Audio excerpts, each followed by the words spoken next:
Welcome back to Lesson 7 of the Napoleon Hill 17 Universal Principles of Success. We will be discussing and uncovering in great depth Napoleon Hill's Lesson 7 entitled Positive Mental Attitude.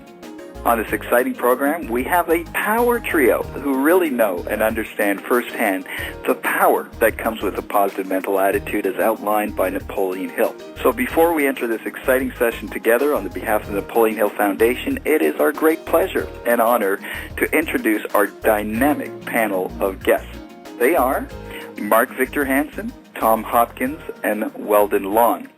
One of the common denominators that ties all of these great men together is the impact that Napoleon Hill has had on all of their lives. For instance, Mark Victor Hansen just wrote to us recently and conveyed a fascinating story.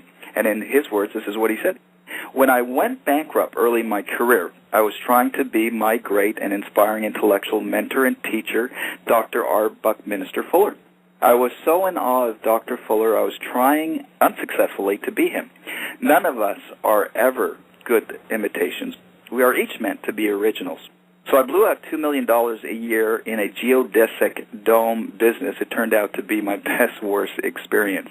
It was at this time that I really decided who I was and what I wanted to do with my life. I wanted to be a professional, inspirational, and motivational speaker and best-selling author. As I started to inundate my mind, heart, and soul with self-help action books, the ultimate was Napoleon Hill's Think and Grow Rich. I didn't read it. I absorbed it into my very being. I took ownership of the wisdom, insights, and principles contained therein. My mastermind partner and launch coach in the speaking business was Chip Collins. Chip and I faithfully met every Friday afternoon for 3 hours to discuss together Think and Grow Rich and apply it to our respective speaking careers. We knew, understand, and were delighted to apply all that we learned to expanding our success, wealth, life, and lifestyles. Obviously, it worked, as I have now sold over 500 million books, mostly in my co-creation of Chicken Soup for the Soul series. I am deeply thankful to Dr. Hill for all of his teachings via books, audios, videos, and I am constantly tell my audience worldwide to read, absorb, and fully utilize his brilliant and lasting wisdom. And joining Mark is the great builder of champions himself, Mr. Tom Hopkins. Today, Tom Hopkins is recognized as America's #1 sales trainer. Early in his career, though he couldn't even dream about what he has accomplished, Tom struggled in school, dropped out of college, and listened as his father told him that he'd always love him, even though he'd never amount to anything. Tom set out to prove his father wrong, even though he had no idea how he would do it. In his early 20s, Tom entered the field of sales, failing miserably until he discovered sales training and self-development programs. Fortunately, he learned early on that his self-esteem had to grow before his business would. One of the first books he read during that time was Napoleon Hill's Think and Grow Rich.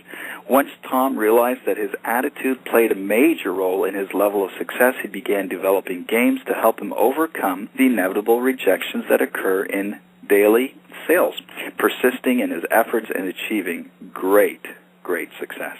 And the third individual to join this awesome team is Weldon Long. In 2003, Weldon Long walked out of a prison, broke and homeless after serving 13 years behind concrete walls and razor wire. Within 6 years of being released from prison to a homeless shelter, he built a Inc. 5000 company with over $20 million in revenue and created a life of unexpected wealth and integrity. Mr. Long attributes his success to the teachings of many of his great thinkers, including the 2 luminaries with whom he shares this audio program with today.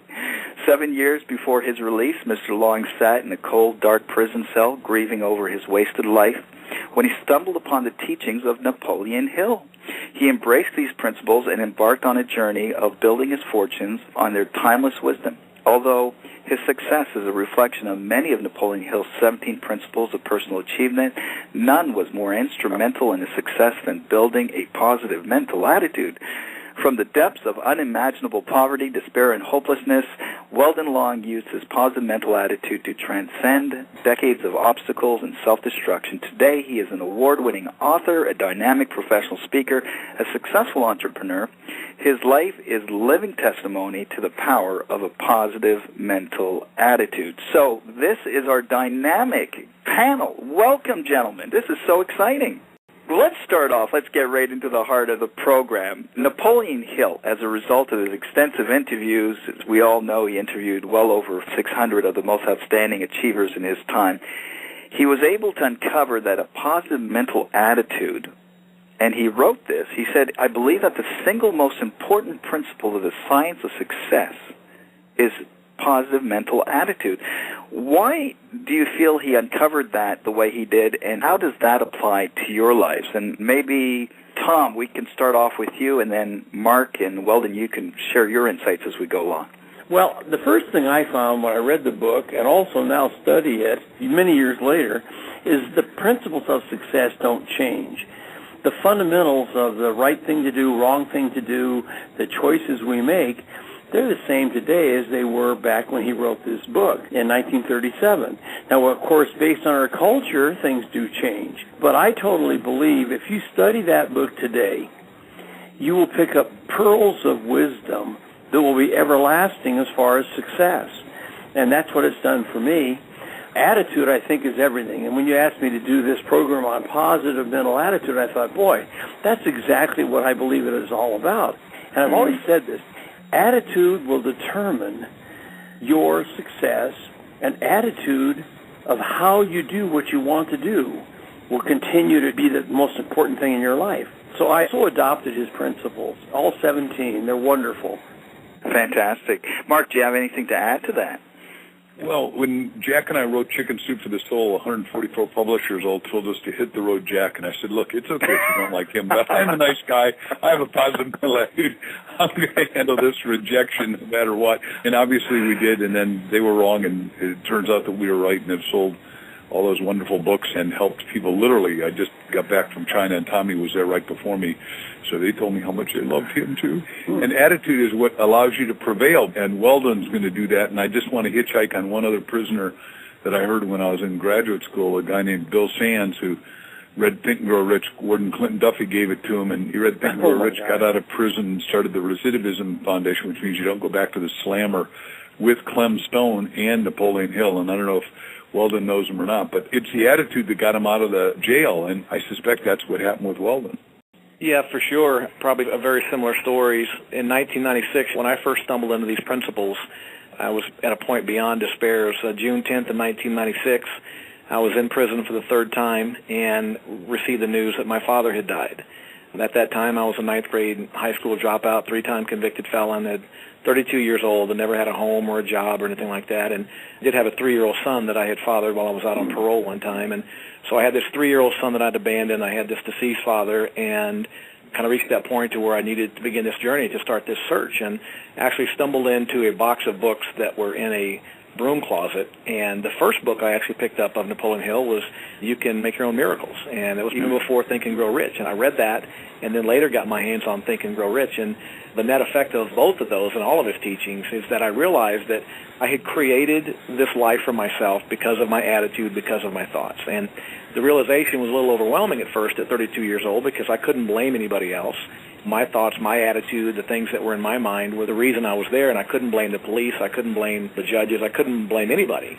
But the good news was, if my mental attitude had created this disaster, then a new mental attitude could change the disaster. And that's what I began that process to do. I wrote out what a perfect life for me would look like, from becoming an awesome father to my son, to becoming wealthy and successful and a man of honor and character and all these amazing things, and began to change my attitude focusing on those things. I took that list that I wrote out in a sheet of paper, I put it on the wall of my cell with toothpaste, and stuck it on the wall with toothpaste, and spent the next 7 years focusing on those things and changing my attitude to be consistent with achieving those things. And 7 years later, walked out of prison, and obviously had a different story after I walked out. So the principles that Napoleon Hill taught, obviously profoundly impactful in my life and made a significant change in the outcome of my life and those around me, not just the prisoners that I go back and work with, but my son, who's now 20 years old and in his second year of college, a remarkable young man, and his life was changed as well by what I learned from Napoleon Hill.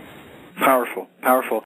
Gentlemen, do you think that we're born with a positive mental attitude or a negative mental attitude, or is it natural? What happens? Why is a positive mental attitude important for us to develop, or where did we lose our way somewhere along life?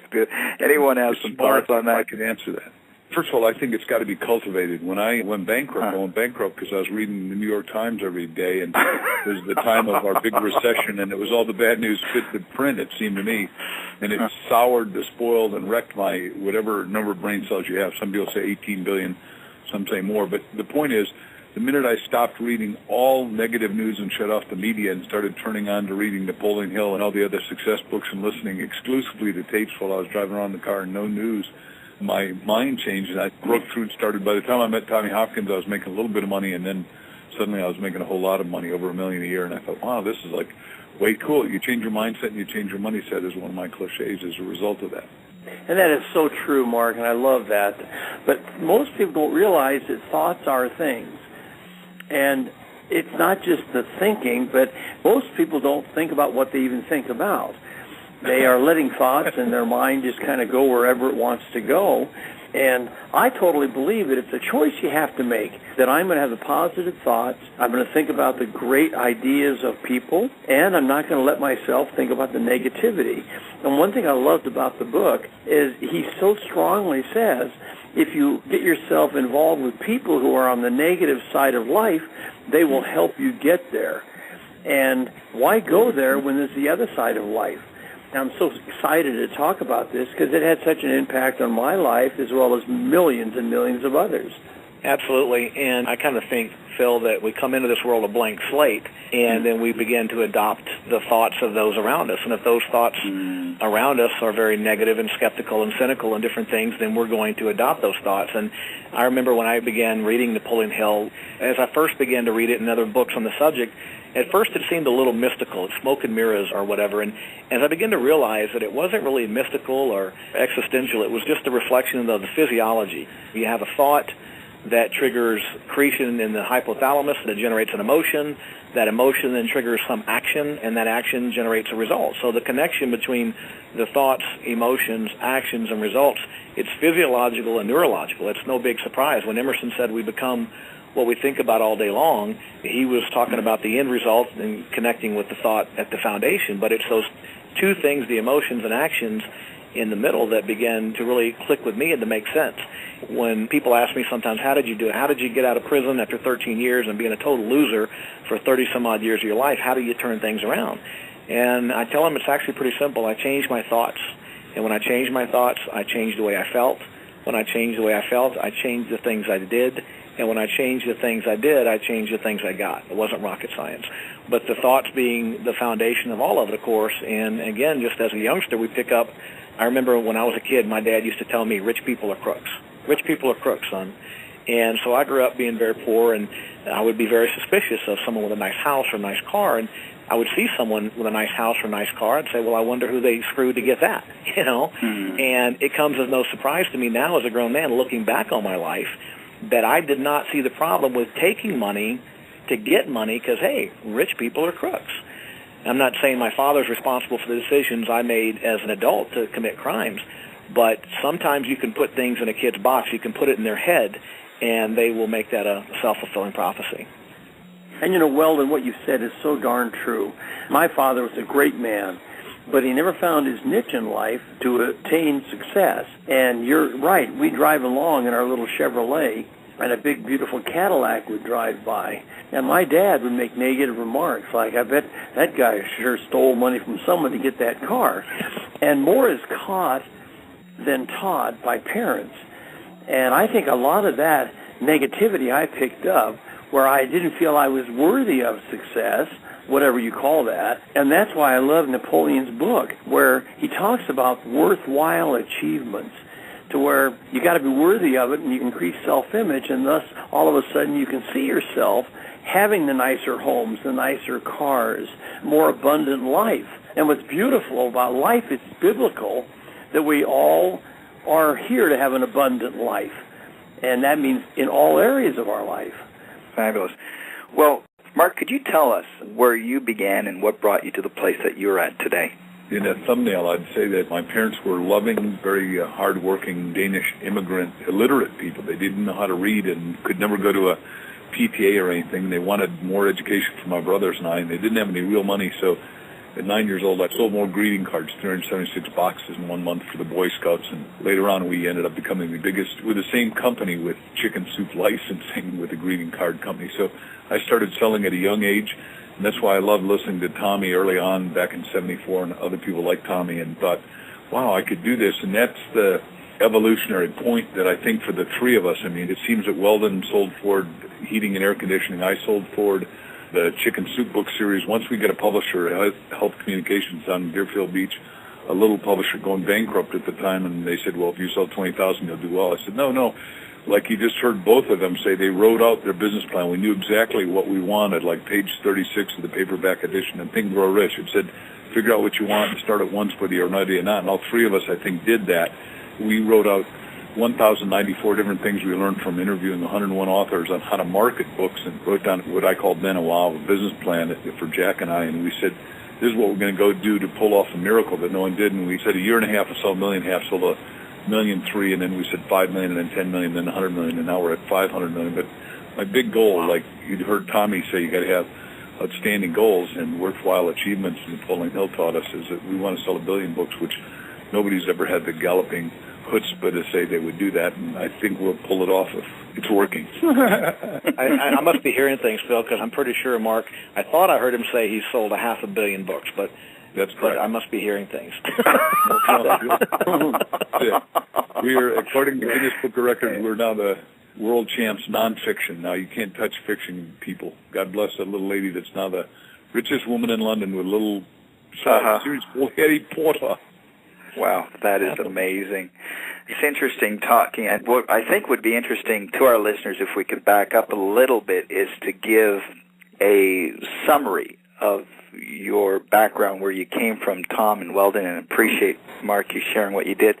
It's interesting to note that children laugh, I think, 10 times more than adults, research has indicated, at the very least, which is an indicator that they pretty much have a positive mental attitude. But somewhere along the way, we as adults seem to lose that. In fact, I think Shad Helmstetter in his book, What You Say When You Talk to Yourself, I think that's the title, it says, by the time someone reaches the age of 18, they'll have been told no or you can't do it over 144,000 times. So, Tom, do you want to take that? Because I know you talk quite a bit in your program about that whole topic of youth and how that's affected and how we get into that place from a mindset. Well, as Mark said, my background real quick is I didn't go to college, and a lot of people feel that education is the key to success, and it wasn't for me. I quit college after 90 days, and luckily after a year of back-breaking construction, I found sales and real estate, and it was my niche. But here's something I want people to realize. You'll never do well in a niche until you find someone as a mentor that has achieved your level of success that will teach you. And that's what happened to me. J. Douglas Edwards was the greatest how-to guru of sales training, and I just happened to go to one of his seminars. I adopted everything that he said, and I made it mine. And I really believe success only comes after you find a teacher. And by the way, some people aren't ready to be students. They think they know it all. They have a disease called know-it-all-itis, and if you do, you will open your mind to listen to others. So the art of listening and finding mentors, I think, is critical in this journey. And that's kind of what happened to me. Powerful. Weldon, would you like to add to that and give us a little summary of your background in youth and what took you to prison and back out? Yeah, I got off on the wrong foot pretty early in life. Dropped out of high school in 9th grade. My father was in the military, moved a lot, and throughout that process, I was kind of always the outsider when I was young. I'd go to a new school, and I was never part of the in crowd. I was a very insecure, kind of neurotic teenager anyway, and so I dropped out of high school as a freshman in high school at 14, 15 years old and began using drugs. And by the time I was 23 years old, 9 years later, my life looked pretty much like you would expect it to look, with no education, no plan, no direction, no anything, and picked up a hitchhiker one night in 1987, and with him pulled a gun on two guys in the parking lot and held them at gunpoint and robbed them.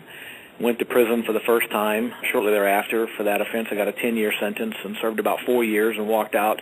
But when I walked out, I was, again, thinking like a convict, feeling like a convict, acting like a convict, and I got what convicts get, which was a trip back to the penitentiary about 2 years later. I went back a second time on some parole violations and a gun charge and got out the second time, again, thinking like a convict, feeling like a convict, acting like a convict, and getting what convicts got, which was a third trip back to the penitentiary. It was on that third trip that my father passed away, and I began to look at myself without the filters and to see myself honestly for the loser that I had become, the worthless piece of flesh I had become, and just so destructive to myself and others, and then began this journey.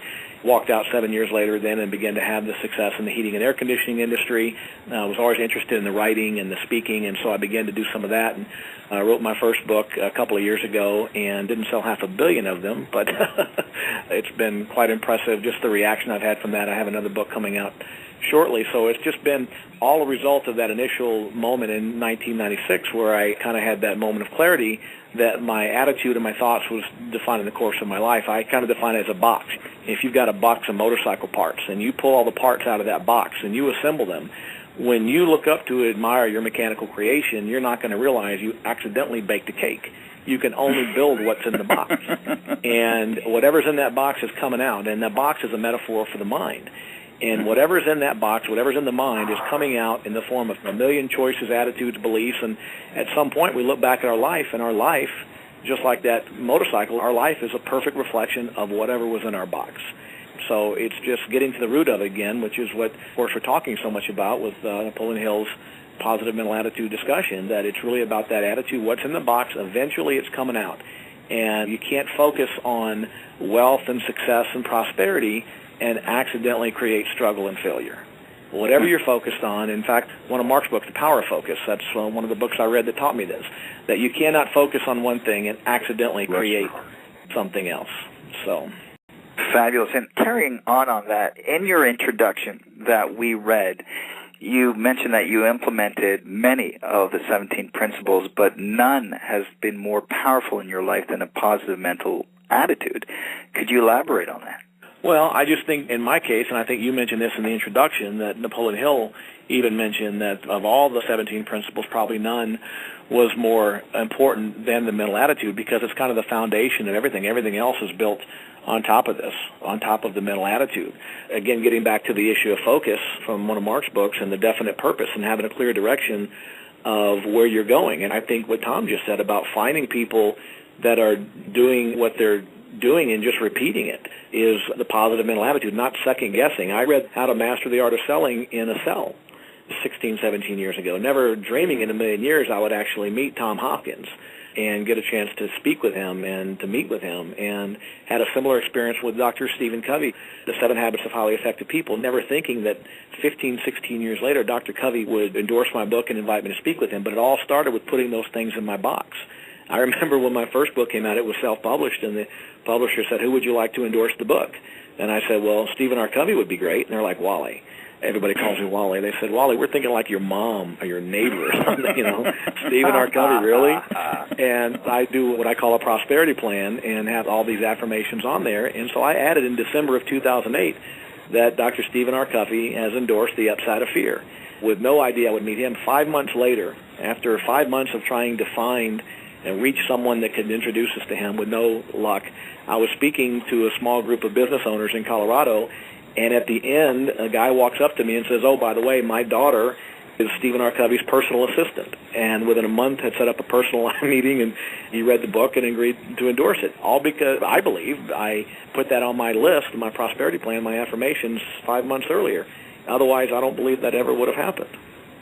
Amazing. Really, really powerful. And Tom, I would suspect when we sent you the list of the 17 principles of success, you immediately picked out positive mental attitudes. So our suspicion is that you would rank that as probably the most important. Would you like to share why that is? Well, I really believe that everything starts in the mind. And years ago, many years ago, when I was a manager of a real estate office, I had a young guy come in, and I said, you've got to control what you think about, as one of my sessions. And I said, because you will become what you think about most of the time. And after the meeting, he came up, he says, Tom, I'm really worried because I think I'll be turning into a woman. And I said, that's not really what, that is not what the concept is all about. But it is so important to realize that every moment of the day, we choose the thoughts that we hold. And by having PMA and positive mental attitude all the time, you gravitate to the right people. And I also believe something I hope the folks will take out of here is part of success is having the right attitude, and I believe the attitude of gratitude will be like a strong magnet that attracts success. Many people aren't gratifying the blessings they have, and thus they don't get more. So gratitude is, in my humble opinion, the magnet to get more abundance for you and your life. That's wonderful insight. Gratitude is so central to that, isn't it? And what we'll do is talk more about the nuts and bolts of what an individual can do in order to cultivate and maintain that positive mental attitude. But Mark, when I mentioned to Tom who he'd like to have on the program, your name came up along with Weldon. So there's no doubt in his mind and our mind that you are the epitome of a positive mental attitude. In fact, listening to you is electrifying. It really is. Could you share with us where that ranks in terms of the principles for you? Having an electrifying mind? It works for me, and there's some people that go just the opposite, right? They're so negative in answer to everything that Weldon and Tommy and you have said that they go, that guy can't be real. He didn't really do all that stuff. He didn't really sell those books or build those businesses or have those friends, because I'm really doing the best I can to figure out how to make the world work for 100% of humanity, and it's a sales job that we've all got to work on, and that's really what a positive mental attitude is about, is that you keep getting bigger and better in your thinking. And one of the guys I get to hang out with now and do a lot of work with is the richest man in London, Richard Branson, who made $21 billion last year, and he says they call him Dr. Yes. So each of us has to hang out with people that keep pushing the edge of our envelope and challenging us to be more. And I'm thankful for the accolades and want to inspire. I think is what I see myself as now at 64 years young, because I'm going to live to be 127 with options for renewal, and then like Warren Buffett, a little kid, when I was with him, asked him, what happens when you're going to die? He says, I'm going to find out where it is, and I'm not going there. Well, that's sort of how I want to be. I've got so much planned to do, and Weldon talked correctly about how you got a diary, or whatever words he used, your dream future, your prosperity future, your hopes, your aspirations, and it's not that most people want too much, it seems to me, having drank in Napoleon Hill. And I think if he was alive, seeing as I've co-authored 90% of what I've written, I would love to have co-authored something with Dr. Hill. He died before I started really writing, just like he did with Clem Stone, who I did get to meet with a couple times and talk at seminars on. I'm sure Tommy did too. This is an amazing time, and most people that are listening to this need to understand that you've got to be bolstered and reinforced and constantly drinking into positive stuff. And the only other thing I'd say to that, because I don't want to take too much airtime here, but you need to do that most importantly, it seems to me, right before you go to sleep. And I don't know anything about Weldon and Tommy's Phil reading habits, but if you plug in, tune in and turn on right before you go to sleep, and tune into the right positive mental attitude before you go to sleep, you go into the dream state, which is sort of the realization state. You go across a bridge incident, and you get to go wake up and start having manifestations of all these wonderful things, like what Weldon said about meeting Dr. Steve Covey. And there's no way that he could have seen the divine synchronicity of that happening. And I know Tommy and I have sat on airplane rides together and talked through all the kind of wonderful stuff that it gives me goosebumps to think about. And I think you ought to let Tommy even talk to investment, because he has been exceedingly good at it, owning Simi Valley. If he would, and not be humble. No, that's sweet. Thank you. Tom, are you going to expand on that? No, I'm not Tommy, going tell me the to. first house you bought. I remember vividly so many times when we were on planes together, we did laugh and talk a lot. But I will say this to anyone listening. once you set the goals, and we're talking that Napoleon Hill was the great goal setter as well, you have to take the actions and take the risks to invest, and there's never been a better time in my humble beginning to invest in real estate today. I started when I was 19 investing in homes.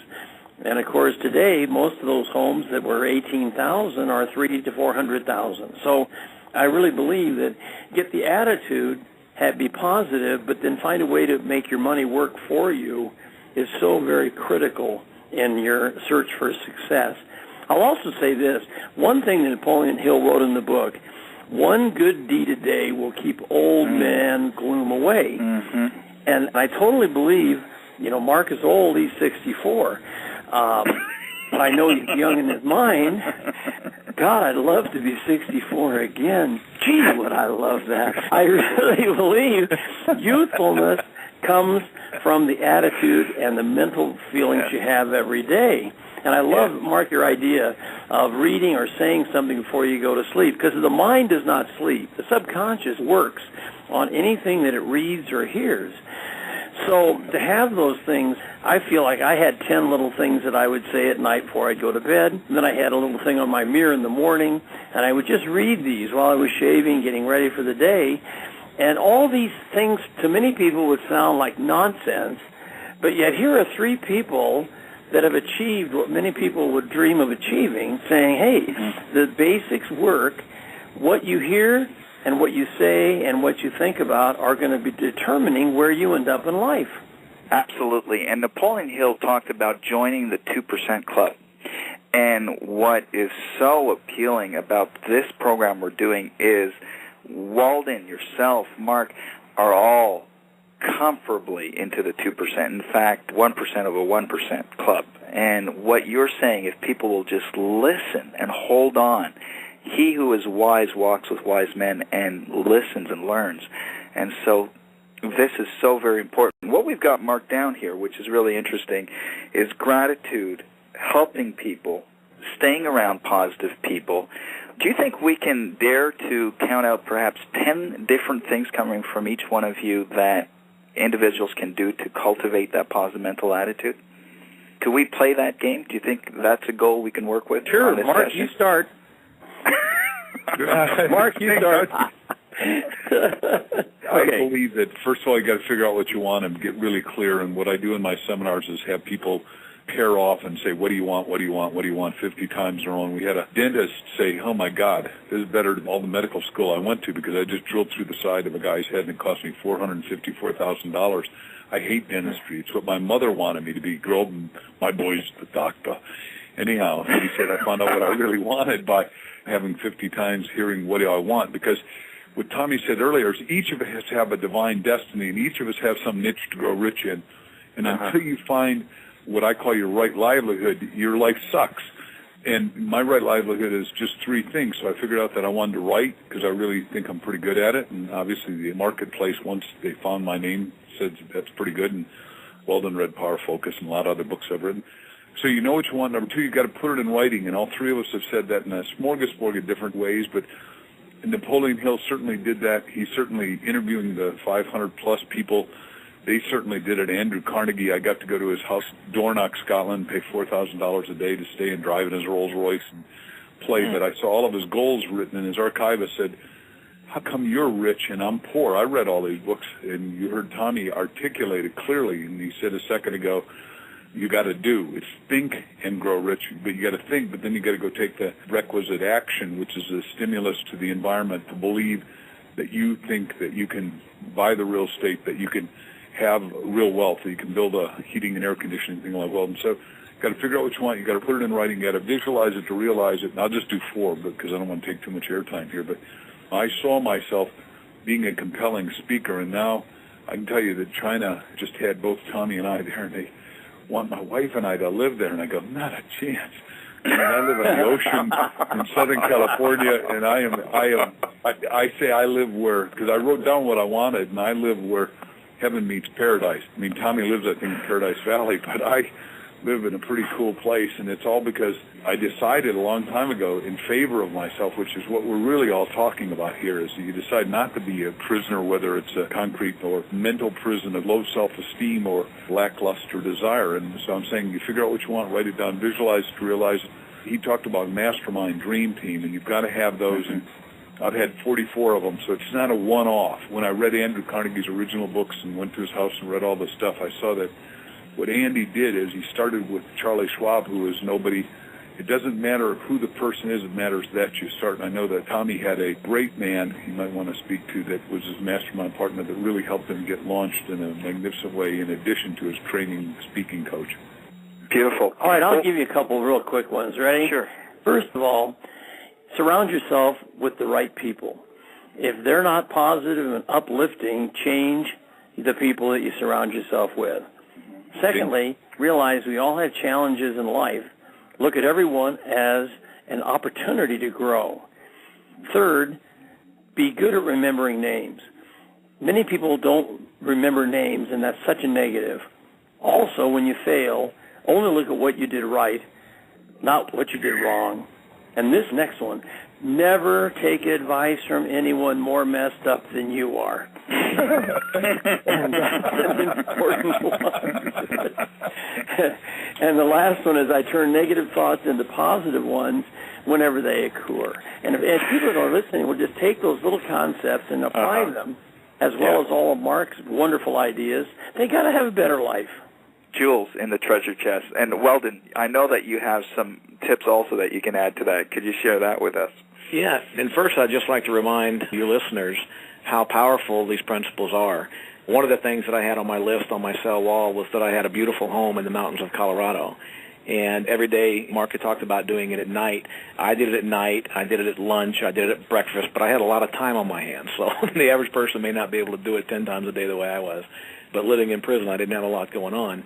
But one of the things I had on that list on my cell wall was this beautiful home in the mountains of Colorado, and I would visualize a particular town that I would be transported in the back of a prison transport van, shackled, belly chained, in the back of this van. It was a small town in Woodland Park, Colorado, that we would drive through, and that was the town I would visualize. And if I had had any idea how powerful these principles were, and if I had had any idea how much maintenance a wooden house is at 9,000 feet elevation in the mountains of Colorado, I would have been on my bunk meditating on a stucco home, because I have the home today, pretty much the home I visualized in the same small town that I visualized. So I should have been thinking a stucco home. It would have been a lot easier to take care of. But in terms of creating that mindset that we're all talking about, the book that I have coming out next year, The Power of Consistency, outlines a simple 4-step process based on the acronym of FEAR, F-E-A-R.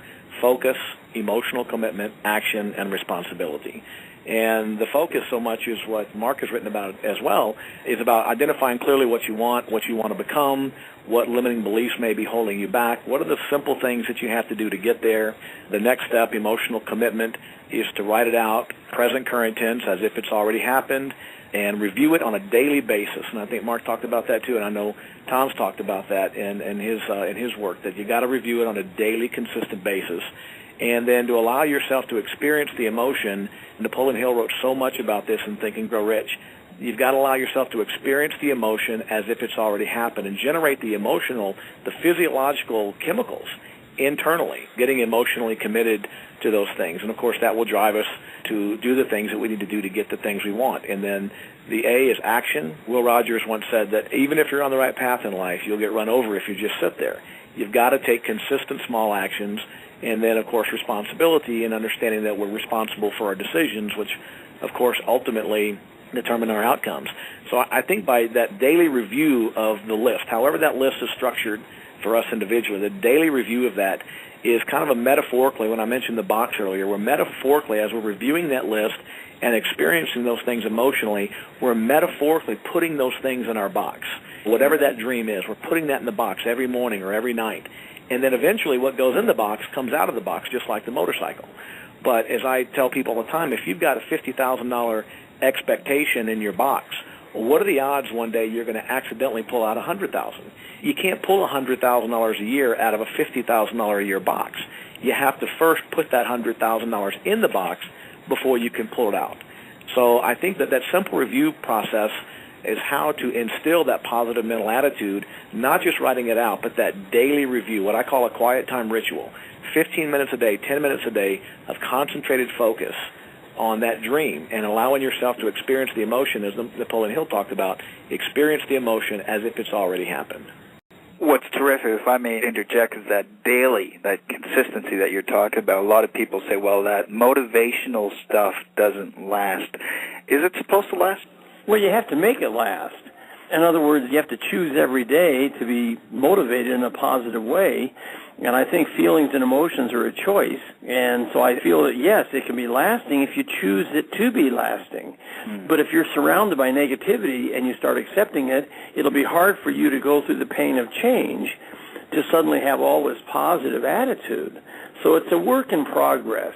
And you'll have times you'll stumble, where suddenly you'll have something happen that'll get you down. And don't anyone listening think that all of us don't go through some emotional, physical, financial downtimes. It's not always roses. But the key is when you stumble and fall, it's not how long you stay down, it's how soon you get up. Yeah. And it also reminds me, was it the great Cavett Robert who said, yeah, motivation doesn't last, but neither does a good bath or a good shower? Yeah, no, that was Cavett Robert. Most people have never heard of him, but no, he was so great. That's great. So it's a daily conscious decision. It reminds me of that little poem, Two Men Looked Out of Prison Bars, and Weldon, I guess you'll relate a little bit to this. One saw mud, the other one saw stars. How is it that two people who are caught in the exact same circumstances can have two completely contrasting views on life? We did a whole chicken soup story that fits exactly that whole story, and we even did it on TV with Martin Sheen. And it was amazing that there are two guys in prison, and one guy just looks out the thing every day and says how wonderful and beautiful it is. The other guy almost goes out of his way to wreck this guy's life, gets over to the window and sees there's nothing there. The guy was making it up in his imagination and was trying to make their lives better and more wonderful. So some people just have a predisposition, as Tommy was just saying, by self-choice, that is wrong. And Weldon learned by turning around, by reading your input determines your output mentally and your throughput. So we each need to discipline ourselves to have really positive input. And like Weldon said, go over it 5 or 10 times a day and change your inner vibration, your inner feeling nature. So it's exciting that we're talking about this and saying to people, hey, wait a second. If you're thinking negative, it's because you choose to think negative, because Tommy quoted the first line in Think Grow Rich, thoughts are things. You can change your thoughts and change all the things in your life, and you can do it rather readily. And it doesn't matter how low you are, whether you're in prison, whether you're broke, whether you're upset, whether you're sick, whether you're despondent or disconsolate, you can turn it around if you choose to turn it around. Beautiful. So I can give you a quick example. It's not even a theoretical or metaphorical example. I can remember being on the prison yard down in Florence, Colorado at the federal prison complex down there in the mid-'90s. And that facility is located about 40 or 50 miles south of Pikes Peak. And from the prison yard out the exercise yard, we're looking straight at the south face of Pikes Peak. And I used to sit there and just stare at it from the yard and imagine what it would be like to be up there, to be around that area. And I remember you had to look over another prison to see it. And guys would walk past me and they would say, what are you looking at that place for? You know, and I'm looking past it. I didn't even see the other prison in front of me. I was looking at the top of Pikes Peak. Ironically, today I live about 10 miles north of Pikes Peak, and my view from my deck is looking back towards the south and looking at the north face of Pikes Peak, the exact view of the same mountains the other side that I used to stare at 20 years ago. But I didn't even see the other prison in front of me. I was looking beyond that. And guys would sometimes think I was staring at the other prison, and it's just the perspective. It's just the perspective. What do you see? What do you see beyond that fence? Powerful. One of the things that you touched on so many, just to go back, gratitude, surrounding yourself with winners, doing good deeds, being goal-oriented. Mark, you really focused on that. There's so much treasures and gems. What about a personal faith? How has that impacted your attitudes of outlook on life? Well, I'll just say this. I think we all search for our physical needs, but I think anyone who's got intelligence realizes we're all going to be dead a lot longer than we're going to be alive. And because of that, they ought to look for the journey for the hereafter. And, of course, I started years ago reading and studying, and I've come to certain beliefs, but I think the spiritual part of your life is very important. I will say this as an overall concept, that no American should ever be ashamed to thank God for the blessings that we have, because we totally live in a blessed nation. If you look at our little 5% of the world's population, we live like kings compared to 90% of the rest of the world's population. And so, again, that goes back to perspective and gratitude, but also getting rid of anything that's toxic, as well as unforgiveness or envy or any of those negative emotions that Napoleon Hill writes about as well. Mark, do you want to share a little perspective on personal faith that impacts your positive mental attitude? And then maybe we could go to Weldon. First of all, the Apostle Paul said faith is substance, and that's really what we're talking about here with the depth of spirituality.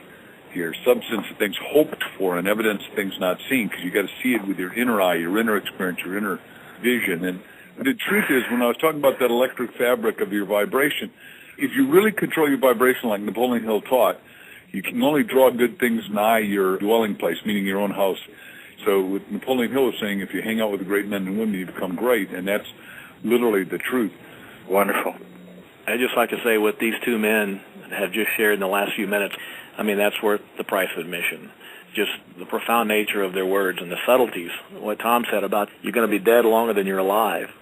I mean, talk about the simplicity and the profound nature of those words. And that right there, those two discussions from these men are just amazing and worth the price of admission. In my case, by the time I was 32 years old and in prison that third time when my dad died, I had pretty much reached the point of, I don't know if I was agnostic or atheist, but I didn't believe in much of anything. And after my dad died, I was having a very strong emotional reaction, very sad over my wasted life and what my dad must have thought of me and all that. And I remember laying in my bunk, and I had the covers pulled up over my head, and I was just weeping and sobbing over my wasted life and my son I had abandoned, my dead dad, and all these things. And I began to think. I didn't call it praying because, in my estimation, there was nothing to pray to. I started thinking really hard. And what I started thinking was, you know, if there's anything out here that could help a brother out here, I could really use it, because I cannot carry this weight. I cannot bear this burden of pain by myself. And so I just called it thinking at that time, and I had literally a physical experience of the grief just like leaving my body, and instantly stopped crying and knew in that moment that my life, that I was somehow going to make it out of this pit that I had put myself into. And it was in that moment that I realized, and it went even beyond faith, it was knowing. It was knowing that there was a benevolent higher power that wanted good things for me, that had an expectation that I had to get in line with those things, but there was something bigger. There was something more beyond my three-dimensional reality. And it was in that moment that I realized that, and really, as a singular moment, my life has never been the same since then. If I can add one thing, most of the multimillionaires that I have been blessed to know, after they make it all here, they also realize there's more. And most of them have a faith. They have a belief. Now, of course, they develop that by study. But I want people that are listening to realize that I think success is four-dimensional: financial, emotional, physical, and definitely spiritual. So that's one of the keys. Sometimes when people ask me, you know, obviously my journey has been one of profound desperation and then a certain level of success, and it's been quite a polar extremes, and people ask me, how did you do it, how did it happen? I tell people, you know, I didn't really do it so much as it happened to me. I tell people I'm riding the wave, but I didn't create the ocean, and that helps me kind of keep it in perspective. So very interesting, isn't it? Andrew Carnegie at one time was the wealthiest man living, and then he wrote what's called the Gospel of Wealth. And of course, he came from the point of view that if you give a man a fish, you feed him for a day. If you teach him how to fish, you feed him for a lifetime. So mentoring Napoleon Hill was part of that process, and out of this was Think and Grow Rich, which was born to really empower people how to fish. But also, he worked very diligently at giving away most of his wealth, because he realized that he couldn't take any of that with. And so was the case with Clement Stone, who I think gave away $275 million of his wealth. And of course, the Napoleon Hill Foundation would not be here today for Clement Stone. So just tremendous, tremendous insights. And thank you so much, gentlemen, for contributing to this Napoleon Hill Foundation audio program, because you have gone the extra mile, which is a whole other principle in itself as well, and have given so generously of yourself. Before we head out, is there any final thoughts that you would like to share on this topic? I just want to say that Andrew Carnegie, he believed what all the three of us, or four of us here, believe, and that is that pride of ownership follows pride of ownership. And once he had amassed the wealth, he gave us Carnegie Hall in New York. He gave us 2,658 American libraries, and they did the same thing in Europe. I mean, this was a guy who really did it right, and his foundation is still benefacting stuff now, so he set it up right. So the ultimate gift, the ultimate of earning vast sums of money is that you can give it away, and I can just say that he did a superlative job from my point of view. Beautiful. Wasn't it John Wesley who said, make all you can, save all you can, and give all you can, or something to that effect? Yeah, the guy started the Methodist Church. That's great. We'll just let Tom, and thank you, Mark, for just sharing that insight. And would you like to say anything, Tom, as a final word? I just think that I hope people that maybe hear this message will listen to it more than once and maybe take the repetition of the ideas and just start making them so that they become a part of what we believe as far as success. And don't forget the one thing that Napoleon Hill said: if a man can perceive it and then believe it, he'll achieve it. And that was one of his famous quotes. Beautiful. Weldon, take us home here. You know, I just wanted to say that I am grateful for the principles that Napoleon Hill taught. They saved my life. And it wasn't just about building a great life. It was about, in my case, about saving a life. And just also want to say what a profound privilege and honor it is for me to speak with the three of you this afternoon and to be part of this process and to have learned today from obviously the three of you, but in particular Mark and Tom, the masters, just these two wonderful great men, and to be a part of all this with the three of you has really been my privilege. Well, thank you, Weldon. Well, thank you, each one of you, Mark, Tom, Weldon, and listeners. If you want to learn more, and I'm sure you do, from each one of these tremendous champions and achievers in life, go to tomhopkins.com, markvictorhansen.com, or weldonlong.com, and you can tap into their blogs and their services and products because they have so much more to offer. So profound thanks on the behalf of each one of our listeners, the Napoleon Hill Foundation. And I think one quote to really summarize what we've talked about comes from Henry Ford, who says, if you think you can, or if you think you can't, you're right. And I think that really capsulizes positive mental attitude. Doesn't it, gentlemen? I think it's beautiful. So thank you so much. So tune in to our next lesson, which is Lesson 8 on enthusiasm. Until then, God bless you.